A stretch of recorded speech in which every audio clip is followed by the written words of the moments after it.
Hello everyone, my name is Julie Bowles and I will be presenting my nutritional analysis for the Elements of Biological Chemistry course. My client is my husband Christopher. He is a male, age 31 years old. Currently he is 5 feet 11 inches and approximately 238 pounds. His activity level is limited due to back injuries he sustained, therefore he is limited to walking or using the elliptical. His current activity per week is walking around 4 miles, but due to work hours, it is primarily limited to the weekends. My client's goal is to lose weight. He usually has a coffee with creamer for breakfast, a protein shake for lunch, and one meal for dinner. His overall health is moderate. He is hoping to lose weight to reduce his cholesterol and eliminate his risk of developing diabetes. He eats a carnitas burrito from Chipotle Mexican Grill once per week for dinner as a healthy alternative.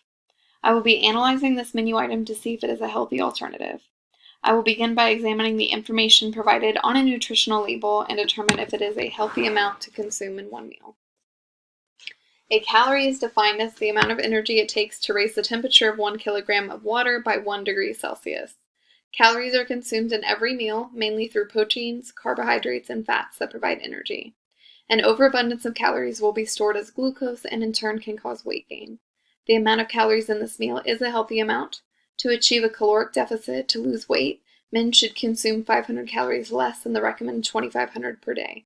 The burrito contains 950 calories, and therefore my client can still consume another 1,050 for the 2 remaining meals of the day.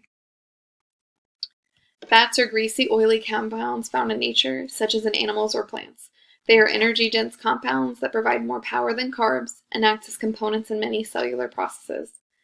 Fats are a subset of lipids that contain 2 monomers known as a triglyceride. Fats can be categorized into 2 groups, either saturated or unsaturated. Fats are nutrient-dense, an essential part of the human diet, helping to cushion our organs from trauma, store energy, and insulate our bodies. The total amount of fat in this meal is a healthy amount. The nutritional information lists 26 grams of fat, or 33% of the daily total intake. In saturated fats, carbon atoms are connected via single bonds and bond to the maximum number of hydrogen atoms, forming a linear arrangement. Saturated fats are tightly packed, which causes them to be solid at room temperature. Saturated fats are regarded as harmful because it raises both LDL, the bad cholesterol, and HDL, the best cholesterol levels. Unsaturated fats, on the other hand, are hydrocarbon chains that have fewer hydrogen atoms, and carbon atoms are bonded via double bonds. The double bond causes the hydrocarbon chain to kink a cis configuration, and as a result, unsaturated fats are usually liquid at room temperature. Unsaturated fats increase healthy cholesterol, known as HDL, and the amount of saturated fats in this menu item is not a healthy amount to consume. The amount of saturated fats in the carnitas burrito is 8 grams, which accounts for 40% of the daily intake. If my client consumes the same amount at breakfast and dinner as he did at lunch, he will consume 120% of saturated fats. Overconsumption of saturated fats dramatically increases the risk of heart disease. Trans fats is an unsaturated fat that has been partially hydrogenated to add additional hydrogen to vegetable oil. They have double bonds and stack more tightly than saturated fats. In turn, this changes the chemical structure from a liquid to a solid. Trans fats don't exist in nature, and our bodies are not designed to be able to break them down. The trans fats in this menu item is a healthy amount to consume in one meal, as it is currently listed as 0% of the total amount of trans fats. Cholesterol is a naturally occurring waxy substance found in the bloodstream. It is essential to cell membrane function, hormone production, and other steroids. Cholesterol is carried in and out of cells in the bloodstream through carriers known as low-density lipoproteins, LDL, and high-density lipoproteins, HDL. HDL transports excess cholesterol away from the arteries to the liver, where it is eliminated from the body. When cholesterol is overconsumed, the body has to produce more lipoproteins to avoid transportation. LDL can cause plaque buildup on the arterial walls and in turn increase the risk of heart attack or stroke. The optimum level is high HDL and low LDL to reduce the risk of heart disease. There is 0 milligrams of cholesterol in this menu item, and therefore it is a healthy amount. Sodium is classified as a major mineral, an inorganic compound necessary for cell function and structure needed in large quantities to function. Sodium helps to regulate blood pressure and volume and balance the alkaline in the body with other minerals, assisting the function of muscles and nerves. The deficiency conditions associated with sodium are caused by hyponatremia, when the sodium levels in the body are too low and can be fatal. The sodium in this menu item is not a healthy amount for my client to consume, as the sodium content in the carnitas burrito is exceptionally high. It contains 100% of the daily intake and accounts for 2,310 milligrams. Calcium is classified as a major mineral as well. The significant functions of calcium include being the foundation of healthy bones and teeth. It is responsible for the essential enzymes in the body, such as blood clotting and regulating the heartbeat. Conditions associated with calcium deficiency are osteoporosis, rickets, and chondromalacia. The calcium content in this meal is a healthy amount to consume in one meal, as it contains 130 milligrams and 10% of the daily recommended intake. Iron is classified as a trace mineral, meaning your body only needs small amounts to function. The major features of iron in the body are to aid oxygen transport from the lungs to tissues, including hemoglobin and myoglobin. Iron deficiency conditions include anemia, fatigue, and infection, and the iron content in their carnitas burrito is a healthy amount, containing 5.76 milligrams or 30% of the daily recommended intake. Carbohydrates are an essential macronutrient responsible for energy production. A carb is comprised of two categories, simple and complex. Simple carbs are short-term energy, and what is not used will be stored into fat, known as glucose, which is also known as a sugar rush. A complex carbohydrate is long-term energy and will give sustainable energy. Carbs are broken down into glucose and metabolized inside the cells in the mitochondria to provide power.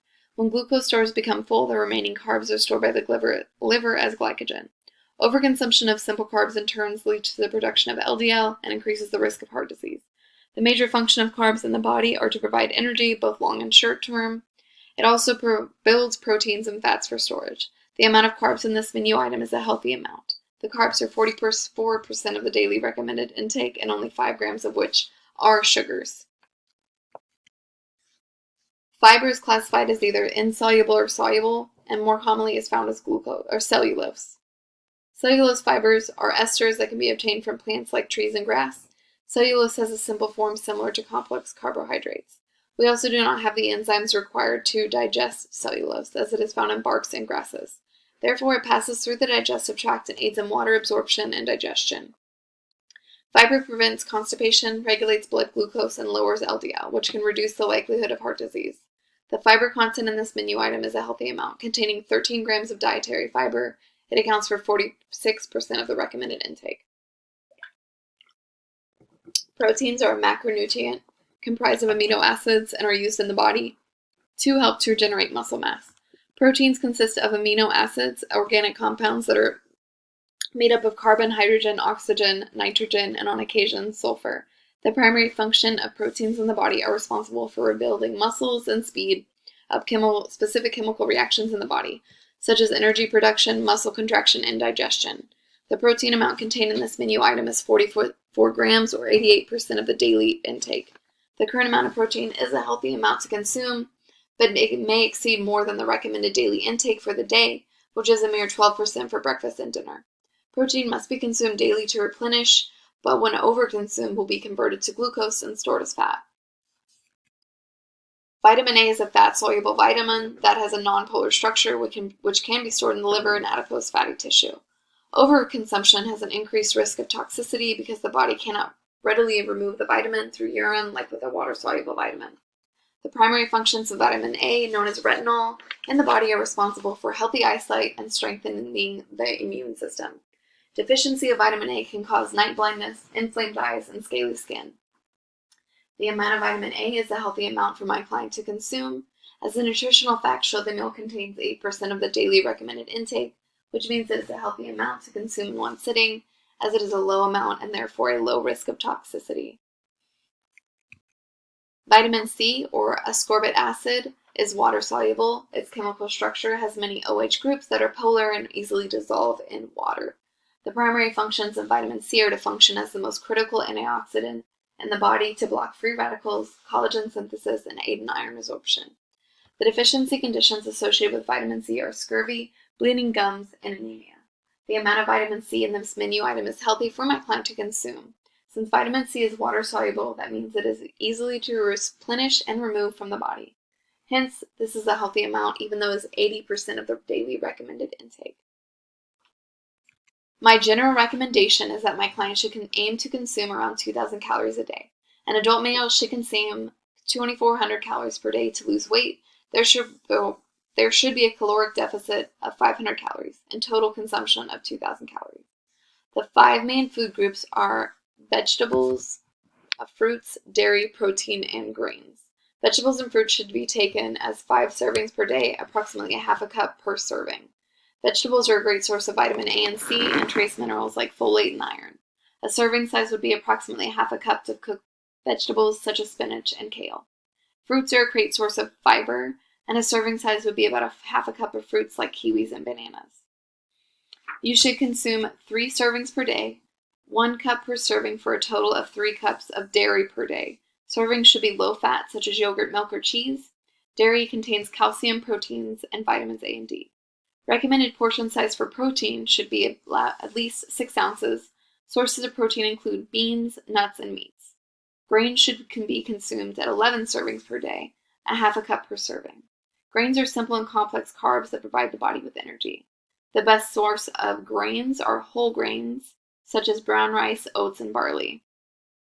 The amount of water to be consumed per day should be about 3.7 liters, or an equivalent of 6 to 8 glasses per day.